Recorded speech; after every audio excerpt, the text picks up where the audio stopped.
Climate science tells us that as the Earth's atmosphere warms, droughts are becoming more frequent and lasting longer.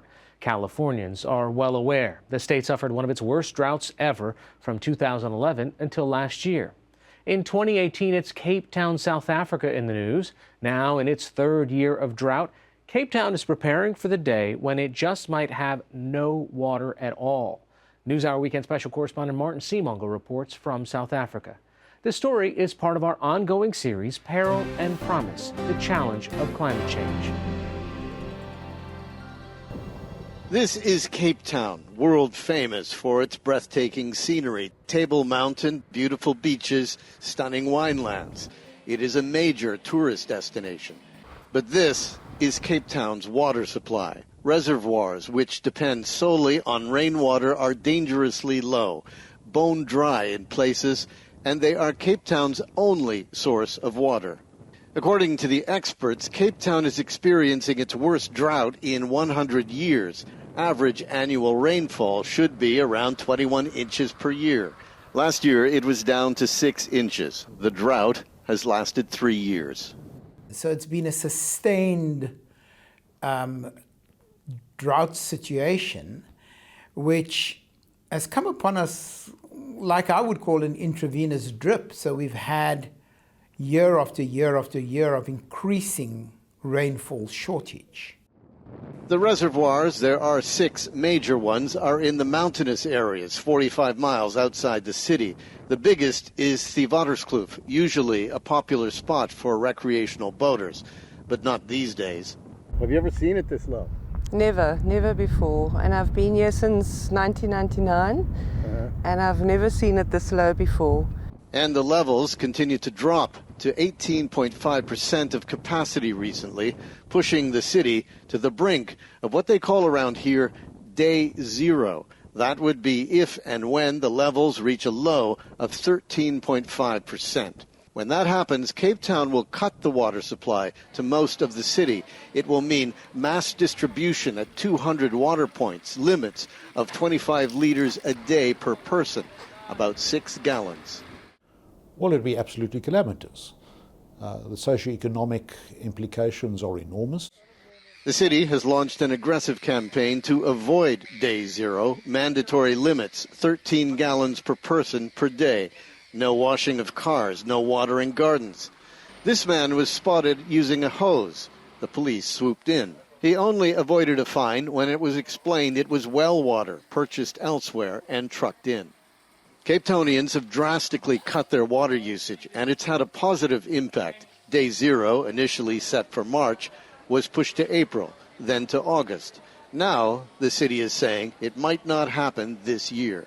When we thought day zero was coming in March, April, it's amazing how you go into like survival mode. So every single drop of water that you see going down the drain kind of like freaks you out, and you do everything you can.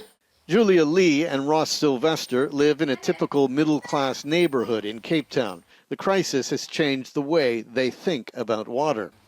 They started doing things differently. First, they installed a huge tank to collect rainwater. Among other things, they use that water to flush the toilets instead of city water, because every time they flush the toilet, it uses 10 liters of water. Residential use accounts for 70% of the water demand in Cape Town, so getting ordinary people to cut back is critical. In the kitchen, dishes aren't rinsed and pile up until there are enough to wash together. And they have devised an ingenious way to make the best use of their washing machine. We actually use this to collect our rinse water from our washing machine. Right. So after the rinse cycle, before the rinse cycle, we take the pipe out the back, we put it and we collect it in there, and we use that to flush the loo, to wash the floors, to mop the floors. When was the last time you switched the city water on to use the toilet, to flush the toilet? To flush the toilet. It's been about 3 months. It's been about 3 months, and using runoff water and collected water from the laundry machine, the washing machine. We wouldn't have to use it. It would use 8 flushes of fresh municipality water every time, 8 liters, yeah. So you're pretty proud of this? Yeah, quite proud, yeah. One place people are turning to is the Newlands Freshwater Spring at the bottom of Table Mountain. This water comes from one of 3 huge underground aquifers in the region. There are plans to eventually tap into them to augment the city's main water supply, but it is a delicate system. There is a danger of overuse. Officials say it will be monitored closely. The spring never used to be particularly busy, but there has been a dramatic increase in the last several months. We can't even shower properly. We wash in a basin, then we just get under the shower and just wash us down. Can't stand the 1 minute in the shower, that's all you have. I come with a lot of buckets. I collect about 300 litres at a time. Right. And it lasts me ages. So 2 buckets saves me using my own water, and it saves Cape Town. Businesses are required to cut back too, by 45%. Green Cape, a non-profit environmental organization, provides advice and information to the commercial and industrial sector. So whereas before we were struggling to perhaps even get an audience to talk to a business about their water solutions and the things they should be looking at, now everyone's coming to us asking us for some ideas and solutions. The Bayside Mall has installed tanks to collect rainwater from the roof, and most of the taps in the bathrooms have been turned off. There are notices everywhere. Those efforts, combined with a drastic cut to the agricultural sector, have kept Day Zero at bay. Meanwhile, other Cape Townians have never been fortunate enough to be carefree about water. In the poor, predominantly black and mixed-race townships on the outskirts of Cape Town, water has been an issue for decades. Many of the houses that have it simply can't afford to pay the bills. So, a few years ago, the city installed meters to make certain people weren't using more water than they could pay for. Nzamo Kwezi in Guguletu Township says if the family goes beyond its 350-litre-a-day quota, the supply is automatically shut. The family doesn't have the money to pay for tanks to capture rainwater or for the transport to fetch water from a spring. Goshi Kwezi says when the water is cut, it often doesn't come back for days. There are meals that you cannot cook on certain days. When you know there's no water, then you can't cook things like rice or pasta or anything. You have to try and stick to the meals that use minimal water. Life in the so-called informal settlements in the townships is even harder, those sections that are enormous shanty towns.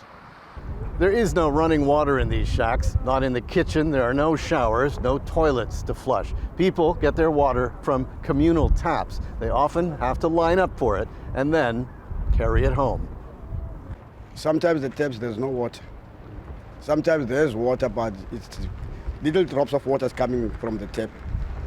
Sometimes you are number 100 or maybe you are number 200. You must wait the whole day waiting for water. Despite the huge population in the townships, it's estimated people here only account for 4% of the water usage. In the event of a Day Zero, the taps used by Cape Town's poorest will keep running. J.P. Smith is the city councillor responsible for managing Cape Town's Day Zero. In particular, what sectors would keep getting water? What would remain on the network is your informal settlements, your critical infrastructure, airports, harbours, big hospitals, etc., key state infrastructure. People in township houses with services like Goshi Kwezi will have to line up at the water collection points just like everyone else in Cape Town. Rich, poor, it won't matter. And in a country still emerging from decades of apartheid, the water crisis has been a great equalizer. Now at least everybody's going to be equally restricted with water. It's not about color now, it's not about race, it's not about the area you live in, it's just going to be everybody that's affected by the water restrictions.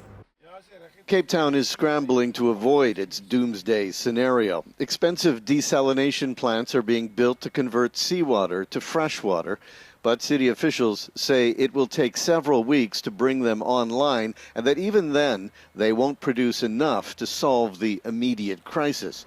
The hope is they will create a buffer for future shortages. Now it's all about how much rain will fall. The rainy season here is June, July, and August, the winter season in the southern hemisphere. The countdown to Day Zero may have stopped for now, but there are real fears it could restart any time.